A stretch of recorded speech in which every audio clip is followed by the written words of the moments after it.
안녕하십니까. 공병호TV의 공병호입니다. 여러분의 후원이 부정선거 의혹 사건의 실체를 밝히고 국내외 널리 알리려고 노력하는 공병호TV 활동에 힘을 다할 것입니다. 방송 시작하겠습니다. 문 대통령은 인복이 있는 사람입니다.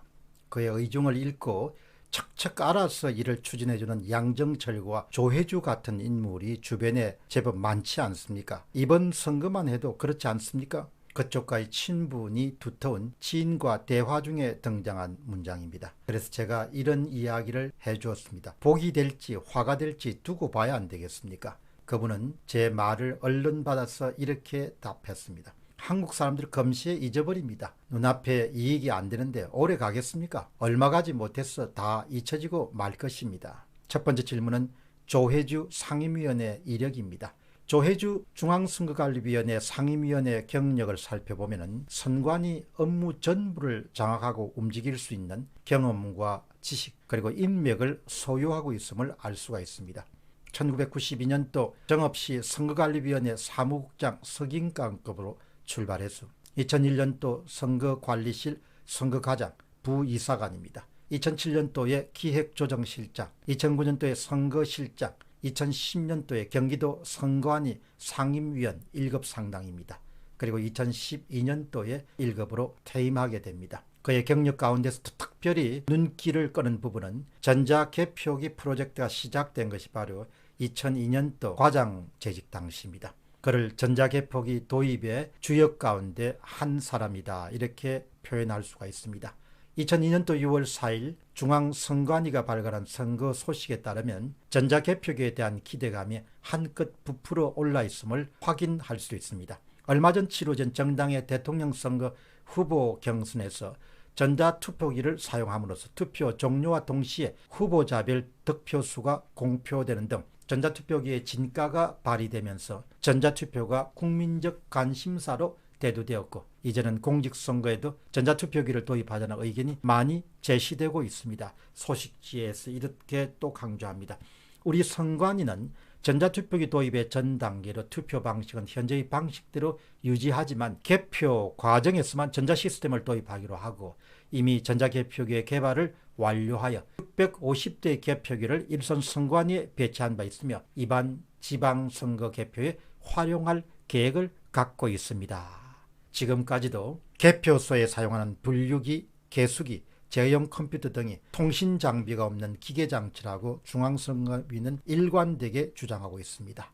지금 법원에서 실랑이를 벌이고 있는 부분은 분류기와 개수기, 제어용 컴퓨터 전부를 21대 총선에 선거 보존용으로 신청하는 변호사들과 또 낙선자들과 그리고 이를 수용하지 않으려고 하는 법원의 판사들이 양분되어 있는 실정입니다. 중요한 점은 2002년도 전자개표기 개발 주역으로서 그의 경력을 미뤄보면 개표 과정에서 발생할 수 있는 그리고 이용할 수 있는 수단이나 방법들을 조혜주 상임위원만큼 정확하게 알고 있는 사람도 쉽지 않을 것으로 봅니다. 바로 그런 실력이 그가 지금까지 문 캠프와의 인연을 낳았다 이렇게 봅니다. 그가 권력의 끈을 잡고 다시 실력을 인정받는 계기는 2017년도 민주당의 대선 승리에서 일정한 역할을 담당했기 때문일 것으로 압니다. 2017년 9월에 발행된 민주당 대선 백서에 따르면 조혜주는 공명선거 특보로 이름이 올려져 있습니다. 따라서 이보다 훨씬 오래전부터 문재인 캠프나 친문들과 인연이 그리고 교류가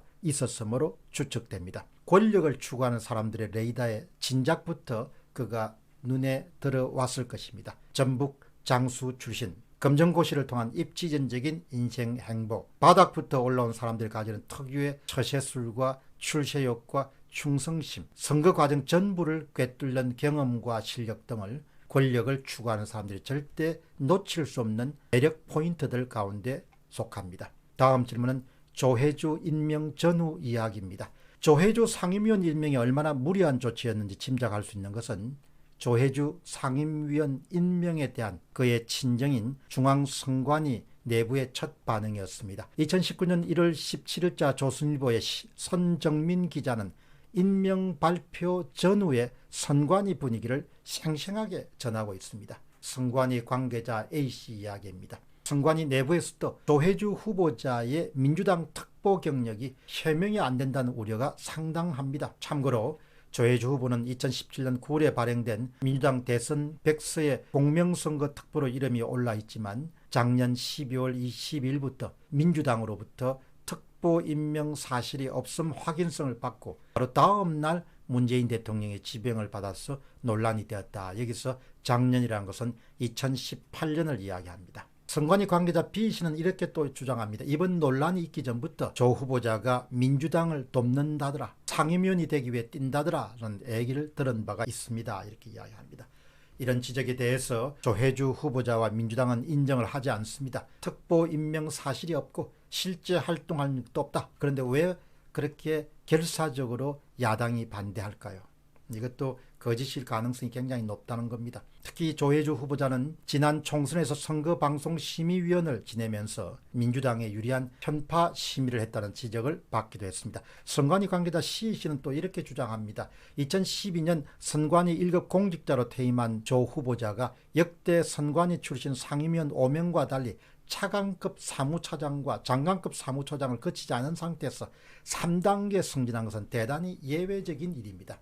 의도가 있는 무리한 인사라고밖에 볼 수 없습니다. 대단히 중요한 점이죠.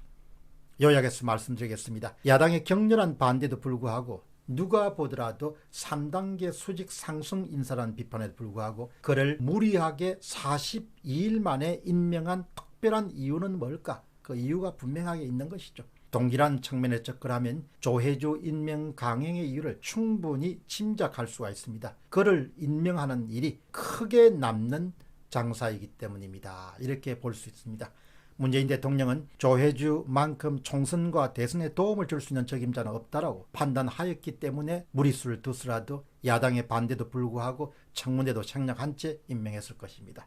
직무에 정통한 사람들도 여럿이 있겠지만 충성도까지 겸비한 사람들을 만나는 것은 쉽지 않습니다. 바로 이 점을 높이 샀기 때문일 것입니다. 이렇게 기울어진 운동장으로 4.15 총선이 치러지게 되었습니다. 그렇지 않아도 선거관리위원회 상임위원은 구조적으로 힘이 너무 센 자리이기 때문에 이런 자리에 정치적으로 중립적인 않은 인물이 임명되는 것은 무척 위험한 일입니다. 결국 전직 및 현직 선거관리위원회 직원들이 정치권에 줄서기를 하지 않을 수 없을 것으로 그 당시에 이미 임명 당시에 사람들이 추측했습니다. 4.15 총선이 끝난 직후부터 사람들의 입에 양정철과 조혜주, 조혜주와 양정철의 이름이 오르게 된 전후 사정을 여러분들이 보시면은 조혜주의 역할을 충분히 짐작하고도 남음이 있을 것으로 봅니다. 하나 알리겠습니다. 제가 영어 방송을 시작했습니다. 여러분들이 유튜브 채널에서 공병호TV, GONGBYEONGHO 공병호TV나 그냥 공TV, GONGTV를 누르시고 구독해 주시면 여러분의 구독이 나라를 반듯하게 구하는 데 크게 기여할 것입니다. 공병호TV의 공병호였습니다. 감사합니다.